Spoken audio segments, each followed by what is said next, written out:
L'Algérie, hôte stratégique des assemblées de la BID 2025, vers un nouvel élan de coopération économique islamique et de solidarité sud-sud. La capitale algérienne, Alger, a accueilli cette semaine les assemblées annuelles 2025 du groupe de la Banque islamique de développement, BID, un événement de grande envergure qui a rassemblé chefs de gouvernement, ministres, représentants d'institutions financières, chefs d'entreprise et experts venus de plus de 57 pays membres.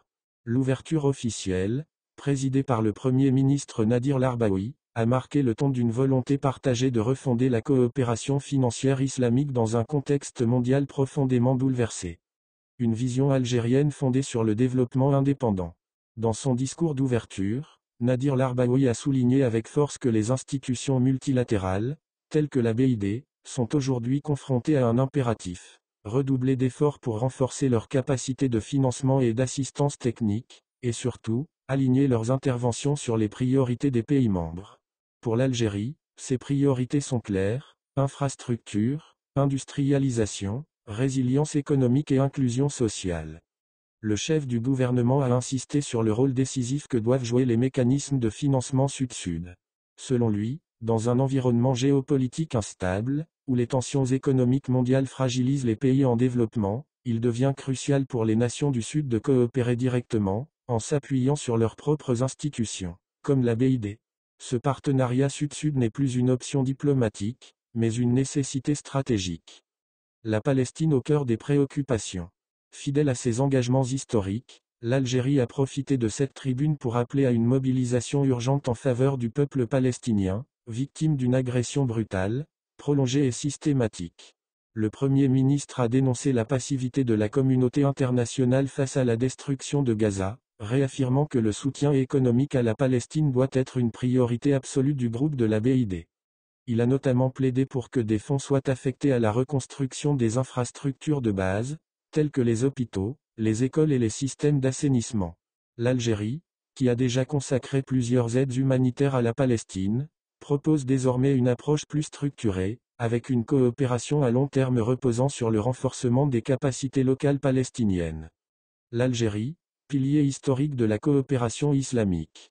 L'accueil pour la 3e fois des assemblées de la BID en Algérie est loin d'être anodin. Cela témoigne du rôle pivot que joue le pays dans le système de solidarité islamique. L'Algérie a été l'un des fondateurs les plus actifs du groupe dès sa création en 1975, et n'a cessé depuis de militer pour une institution capable d'accompagner un développement équilibré et souverain dans les pays musulmans. À travers cette nouvelle édition, Alger affirme son attachement à une coopération fondée sur la complémentarité des économies islamiques, la justice sociale et l'inclusion. Le Premier ministre a rappelé la création par le président Abdelmadjid Tebboune de l'Agence de coopération internationale pour la solidarité et le développement, un outil stratégique pour exporter l'expertise algérienne en matière de développement et renforcer la diplomatie économique du pays. Une diversification économique en marche. Au-delà du cadre multilatéral, le discours de Larbaoui a mis en lumière la volonté politique de faire de l'Algérie une économie émergente résiliente. Depuis 2020, sous l'impulsion du président Tebboune, l'Algérie a lancé un vaste programme de réformes destiné à réduire sa dépendance aux hydrocarbures. Cela passe par le soutien au secteur privé, la promotion de l'investissement productif, la digitalisation de l'économie et la montée en gamme industrielle. La tenue des assemblées de la BID à Alger en 2025 arrive ainsi à un moment charnière pour le pays. Les réformes économiques engagées trouvent dans ce cadre une reconnaissance internationale, mais aussi une opportunité de nouer de nouveaux partenariats stratégiques, notamment dans les domaines des énergies renouvelables, de l'agro-industrie, de la santé ou encore des technologies numériques islamiques. Une plateforme pour la finance islamique moderne. L'événement a aussi permis d'organiser le 19e Forum mondial de la finance islamique, autour du thème transformation numérique et inclusion financière. Ce forum a exploré les nouveaux horizons de la finance islamique à l'ère des technologies financières, fintech, de l'intelligence artificielle et des cryptoactifs. L'Algérie, bien que débutante dans ce domaine, affiche une volonté de se positionner comme un pôle régional de la finance éthique et inclusive. Conclusion, une Algérie plus forte dans un monde multipolaire.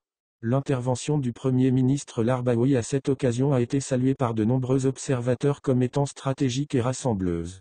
Elle confirme que l'Algérie, forte de son indépendance économique progressive et de son expérience historique, entend jouer un rôle de leader dans la recomposition des relations économiques internationales entre les pays du Sud.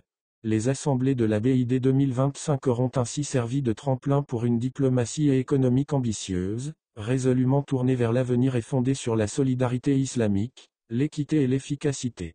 Le général d'armée Saïd Chambria, chef d'état-major de l'Armée nationale populaire, ANP, et ministre délégué auprès du ministre de la Défense nationale, a entamé une visite de travail et d'inspection au sein de la 3e région militaire, une zone névralgique englobant notamment le secteur opérationnel sud de Tindouf. Cette région frontalière avec le Maroc, la Mauritanie et le Sahara occidental, est considérée comme l'un des espaces stratégiques les plus sensibles de la défense nationale algérienne. La visite intervient dans un contexte de crispation régionale croissante, où les menaces hybrides allant du terrorisme résiduel aux provocations militaires nécessitent une veille stratégique constante. À cette occasion, le général Chambria a prononcé une allocution d'orientation, largement diffusée en visioconférence à toutes les unités de la région. Dans son discours, il a réaffirmé la priorité accordée par le haut commandement militaire à la préparation opérationnelle continue, à travers des exercices tactiques rigoureux, véritable baromètre du niveau de combativité, de discipline et de maîtrise technologique des forces armées algériennes. Une doctrine militaire centrée sur la disponibilité opérationnelle. Pour Chambria, les exercices tactiques ne sont pas de simples manœuvres techniques, mais constituent une épreuve réelle, permettant d'évaluer concrètement l'efficacité du système de formation militaire, la réactivité des troupes face à des scénarios réalistes, ainsi que leur capacité à exploiter de manière optimale les systèmes d'armes modernes récemment acquis. Cette approche témoigne de l'importance donnée à l'adaptation des forces armées aux nouvelles formes de guerre, conflits asymétriques, guerres électroniques, cybermenaces et incursions hybrides.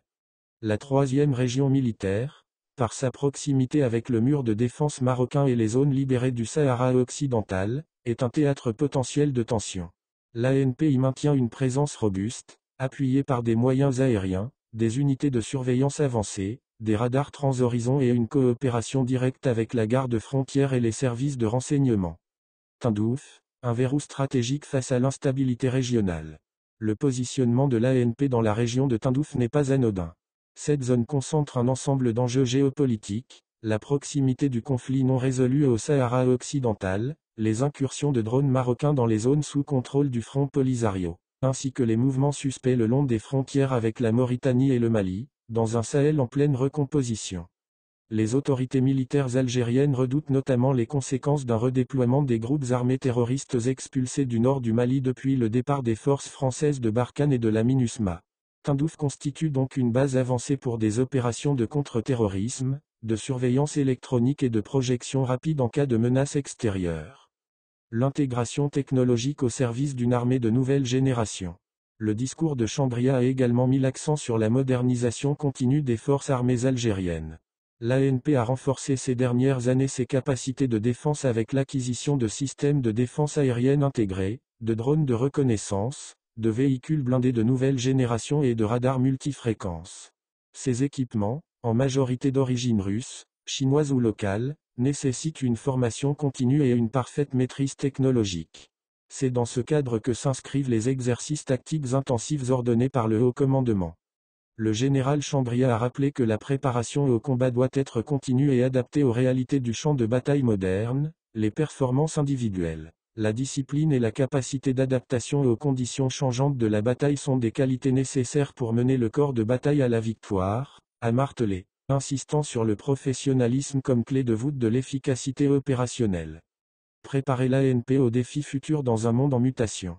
Dans une conjoncture internationale instable avec la guerre en Ukraine, les tensions au Moyen-Orient, et les recompositions stratégiques en Afrique, l'Algérie ambitionne de conserver son statut de puissance régionale autonome et souveraine. L'armée algérienne, pilier central de cette stratégie d'indépendance, s'appuie sur une doctrine défensive, mais réactive. Sa mission est claire, défendre l'intégrité territoriale, protéger les frontières, dissuader les agressions, tout en jouant un rôle de stabilisateur régional. La visite du général Chambria en 3e région militaire, au-delà de son aspect symbolique, est un signal fort envoyé à tous les partenaires et potentiels adversaires que l'Algérie surveille ses frontières avec vigilance, qu'elle maîtrise ses outils de défense, et qu'elle est prête à répondre à toute forme de provocation ou de menace.